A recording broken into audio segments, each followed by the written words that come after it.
for years we've been running events and festivals and had sold loads of tickets, had loads of fun, loads of people come on music-based, sometimes sport-based events, depending on what the three of us have done, Chris Lack and myself, who are the founders. But for years we've wanted to have something permanent, that's something that was more inclusive and available to a wider range of people, that was open all year round, rather than the peaks of building up to this one music festival, then it's torrential rain, or you can't get the headliner you want because the pricing's not there. And we just wanted something that was inclusive and open, and that allowed us to really focus on our creativity, which this absolutely does, and create something that makes a positive impact in the world.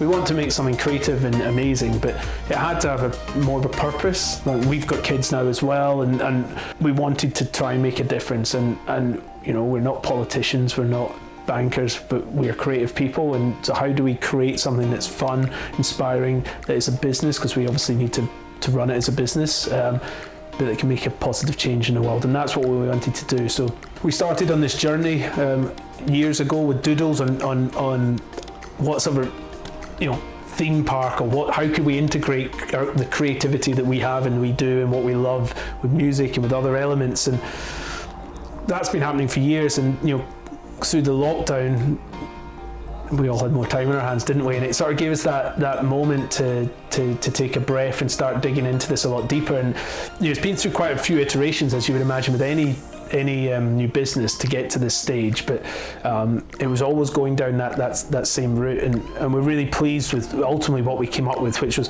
we wanted an art-based interactive immersive experience that had an overlay of narrative.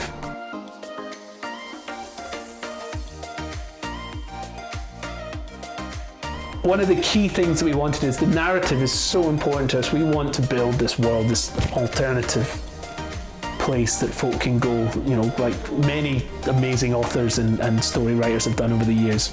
But we sort of flipped the model on its head, rightly or wrongly, and time will tell, I guess. But and we built the park first before we had the book. So everyone, Star Wars does the books and the films and then the theme parks. We've gone straight in for the theme park, and actually folk can come and experience the story and grow with the story and learn with it as we release snippets through the website of news articles of what's happened within the world and changes of the world, and those people that are really engaged with it can come along for the ride as it develops.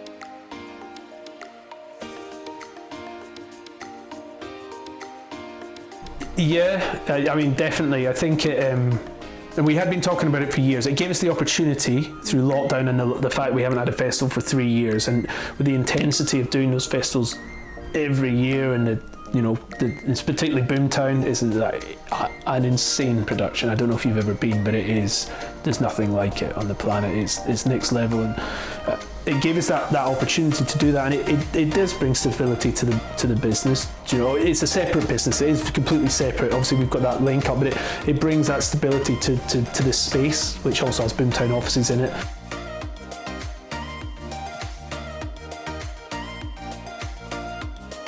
We actually had another name before, which we had for the first 6 months. I'm not going to say it because I don't need it out there, but it was a cool name. We actually had a cool logo as well, but I had to insist that it got changed because with my Scottish accent, it just didn't work. I'd try and give someone my email address on the phone, and they'd say, "What?" And then they'd say, "Can you spell that?" And I was like, "Please, we need to change the name." So I think it was definitely the right decision anyway. And so we spent 6 weeks, 8 weeks, like pages of cool words, like going through theology, philosophy, for everything, trying to work out a name, really hard. And then sometimes, Apple. It's now a cool name, isn't it? It was just a thing, or Orange, or do you know what I mean? It's abstract, you make your name. So ultimately, we just wanted to pick something that was good. And Lack, who's the creative director, his wife, she's a shadow therapist, so she does a lot of work with trauma, and like as with my wife, we'd all been chatting with our partners that this thing was just consuming us trying to get this name, because obviously we had documents going out and we're contracting people, and you want your name, don't you? And she suggested Wait the Tiger.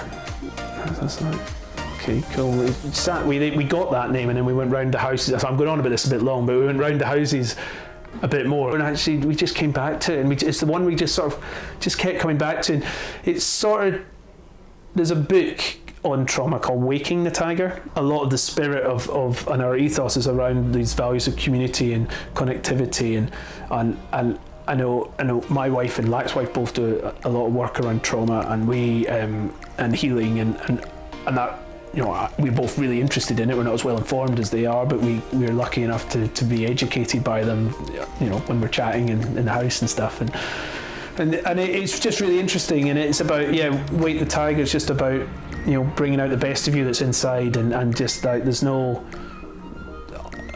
you know, other connotations or cleverness about it. It's just about just trying to, if everyone's a better person inside, if everyone's the best they can be, then the world would be a really amazing place.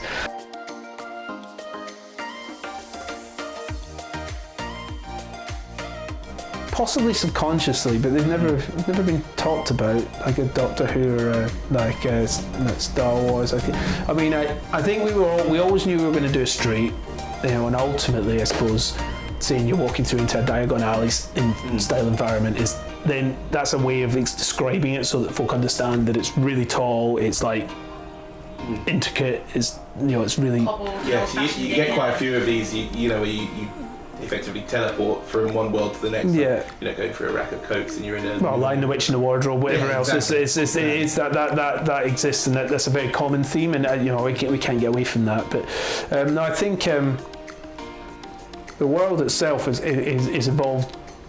I would say ourselves. I don't, you know. Subconsciously, we've all got influences from everything that we've seen. That's just the way human nature is, isn't it? So, but we don't ever sort of say, right, let's build, you know, that TARDIS was cool, let's build something like that. Yeah. You know, and actually, so for that guild room where you say that, and we've got these computers. I mean, I think it all just came about of actually what are the landing points of the narrative that we want to look at, and it was the luxury homes, the portal, the fact that you come through, the factory is now abandoned, and where have they gone, and what and you're not a guild member, and then you can go through these rooms and then at the end become a guild member and then leave, or in phase 2 when we get there, now you're a guild member, you're opening the door to the wonders of the solutions, perhaps.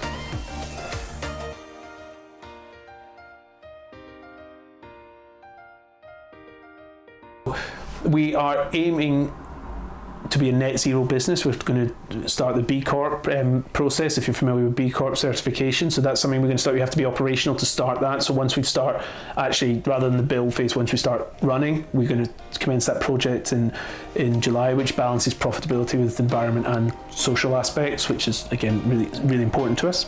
And also Bristol have got a one city plan, which is their plan for net zero for the city. And so our plan is to build this as sustainably as we can.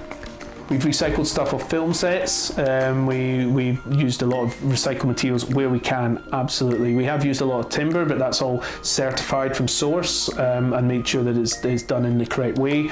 And a lot of because it's actually quite a big construction project, we're working with, there is certification processes through the buildings, the construction methods that we're doing to make sure that we follow that. So we are doing everything in our power to make a construction out of as sustainable as possible. And even from our heating and ventilation system, we could have just used a gas boilers, would have been a lot cheaper, but we're using no fossil fuels. We've got, everything's electric on a green tariff. So for me, there's and for the rest of the team, there's a decision on us trying to make the right decisions. You can't do everything anything you do has an impact, and you have to make the right longer term decisions to make the business as sustainable and environmentally friendly as possible, and that's what we've tried to do. And some things we've had to make compromises on because of timescale or budgets or availability. I mean, even trying to get hold of some things with the war in Ukraine and the Brexit and pandemic and everything else. I mean, what a time to build a massive new building attraction. So